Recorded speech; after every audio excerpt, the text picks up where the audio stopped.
Bonjour, je m'appelle Jean Comlache et je suis éthiopathe depuis 2013 et installé en Ardèche principalement, et j'ai un second cabinet avec un associé à Valence.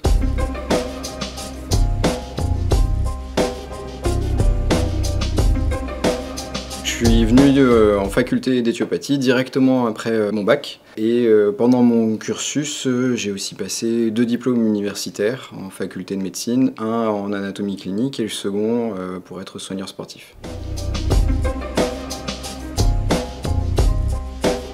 Alors pourquoi l'éthiopathie? J'ai cherché tôt mon orientation, déjà dans le milieu de la santé quand j'étais au collège. Et ce qui m'a décidé à venir en éthiopathie, c'est que je faisais pas mal de sport en étant jeune, et à cause d'une pathologie au genou, j'ai dû arrêter.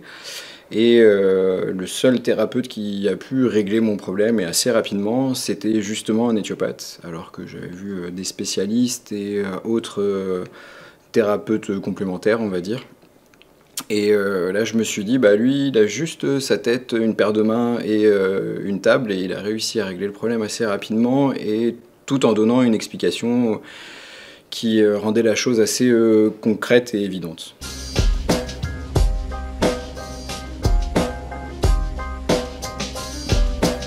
Des souvenirs pendant les études, j'en ai beaucoup qui resteront gravés à jamais, parce que c'est des études qui sont assez exigeantes, et quand on a une bonne promotion, je pense que j'ai eu d'avoir des souvenirs, on en crée beaucoup, donc la liste serait trop longue pour les citer, mais voilà, des moments durs au niveau de la quantité d'informations qu'il faut pouvoir ingérer, enregistrer, mais des moments de relâchement qui sont du coup autant marquants.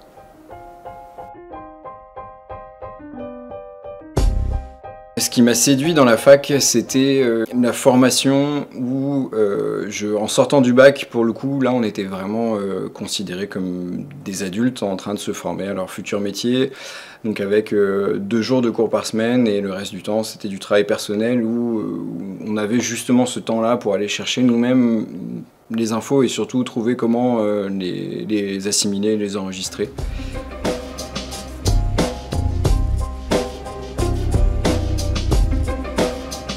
Pourquoi je suis engagé bénévole à la fac? C'est aussi pour, d'un côté, rendre l'appareil de ce que j'ai pu avoir, puisque les cours que j'ai reçus, la plupart étaient donnés par des bénévoles, qui sont aujourd'hui, pour la plupart aussi, mes collègues et amis. Et c'est simplement cette flamme-là, voilà, on me l'a passée, et aujourd'hui je la tiens, et je passerai le flambeau aussi plus tard.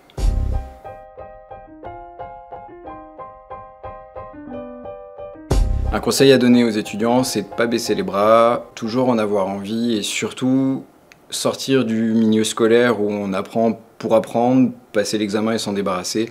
Là, c'est tout un tas de connaissances qui est extrêmement important de garder sur le long terme, puisqu'ensuite on va les exploiter au quotidien dans les cabinets.